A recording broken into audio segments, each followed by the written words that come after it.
Praise the Lord. सारा आदर सारा महिमा हमारे परमेश्वर प्रभु यीशु को मिले, जिसने आपको, मुझको और इस सारे संसार को बनाया है। तो आज मैं आपको बताना चाहती हूँ ऑथोरिटी के बारे में, अधिकार के बारे में।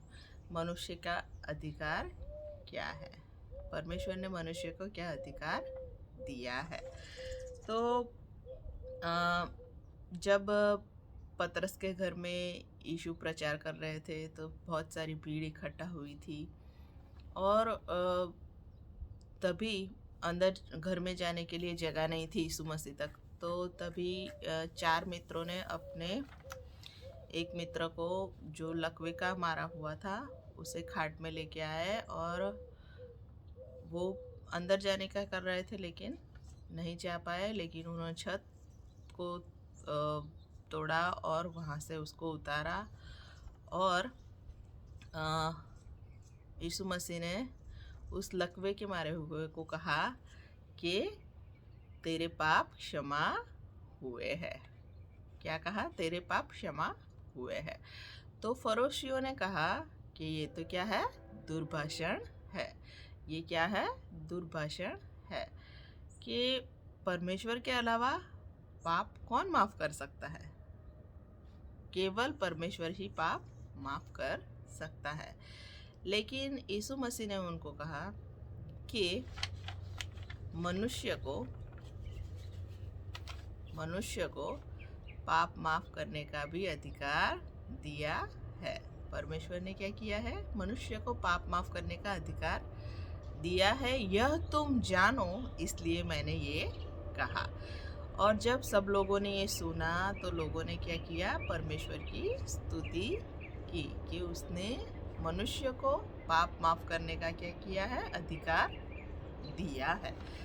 तो हमें पृथ्वी पर पाप माफ करने का अधिकार है। तो हमें ऐसा अधिकार दिया गया है, परमेश्वर के जैसा अधिकार, परमेश्वर के समान हमें अधिकार दिया गया है। तो ऐसा अधिकार हमें क्यों दिया गया है परमेश्वर के समान? तो यीशु मसीह कहता है, जैसा तुम्हारा बाप संपूर्ण है वैसे तुम बनो। जैसा तुम्हारा बाप भला है वैसे तुम बनो। तो हमें परमेश्वर के जैसा बनना है। तो हमें ऐसी आज्ञाएं दी गई है, ऐसे अधिकार दिए गए हैं, जिससे हम धीरे धीरे परमेश्वर की प्रतिमा में ढलते जाते हैं, परमेश्वर जैसे बनते जाते हैं। तो परमेश्वर का जो स्वभाव है, जो उसका हृदय है, उसके जैसे हम बनते जाते हैं। तो हम उस ओर जा रहे हैं। तो पाउल क्या कहता है? मैं संपूर्ण तो नहीं हुआ हूँ, लेकिन मैं संपूर्णता की ओर क्या कर रहा हूँ? जा रहा हूँ, उस तरफ जा रहा हूँ। तो हम आज्ञा मानने से, परमेश्वर के अधिकार को इस्तेमाल करने से, जो हमें दिया गया है, मनुष्य को दिया गया है, उसके समान ही तो हम उसके जैसे बनते जाते हैं। तो यीशु मसीह कहता है कि मैं तुम में बना रहूं, तुम मुझ में बने रहो, और क्या करें? बहुत सारे फल लाए, जिससे परमेश्वर को महिमा मिले, बाप को क्या मिले? महिमा मिले। तो कोई 30 गुना फल लाता है, कोई 60 गुना फल लाता है, और कोई 100 गुना फल लाता है। तो जब हम आज्ञा मानते हैं और अधिकार का इस्तेमाल करते हैं, ये करते हैं, तो हम इतने फल ला पाते हैं। तो जब हमारा हमारा जीव देह के साथ मिल जाता है, शरीर के साथ मिल जाता है हमारा जीव, तो उससे बुरे बुरे काम होते हैं, जैसे पाप उत्पन्न होते हैं, व्यभिचार, पक्षापक्षी, लोभ, यह सब। लेकिन जब हमारा जीव आत्मा के साथ मिल जाता है, जो परमेश्वर आत्मा है, उसके साथ मिल जाता है, उसके साथ एक हो जाता है, तो हम क्या करते हैं? उसकी प्रतिमा में ढलते जाते हैं, हम उसके जैसे बनते जाते हैं। तो पाउल कहता है कि जब हम उस दिन जाएंगे वहाँ, तो हम उसके जैसे दिखेंगे। किसके जैसे दिखेंगे? परमेश्वर के जैसे दिखेंगे। वो जैसा है वैसे हम क्या करेंगे, दिखेंगे। तो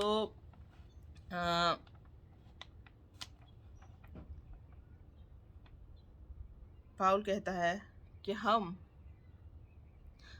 अगर शादी करें तो अपने लोगों में करें, अपने उसमें करें, बाहर नहीं करें। तो हम परमेश्वर के साथ एक हो जाए, देह के साथ एक ना हो जाए, पर परमेश्वर के साथ एक हो जाए और उसके जैसे दिन ब दिन बनते जाए। तो वचन कहता है कि न्यायी ऐसा होता है सूरज के समान कि भोर होने के बाद मध्याह्न होने तक उसका प्रकाश जो होता है और तेजोमय और तेजोमय और तेजोमय होता जाता है। तो उसका जो प्रकाश है वो घटता नहीं है। जो न्यायी है वो न्याय कृत्य करता ही रहता है, न्याय के काम करता ही रहता है। और जो पापी है वो उसमें बना रहता है, उसके पाप में ही बना रहता है। वो परमेश्वर को नहीं जानता, वो अंधकार में है। तो मैं ये कहना चाहती हूँ कि हम उसके जैसे बने, हम उसके जैसे बने, हम परमेश्वर के समान बने। तो परमेश्वर की यही इच्छा है कि हम उसके समान बने, हम उसके समान दिखें। तो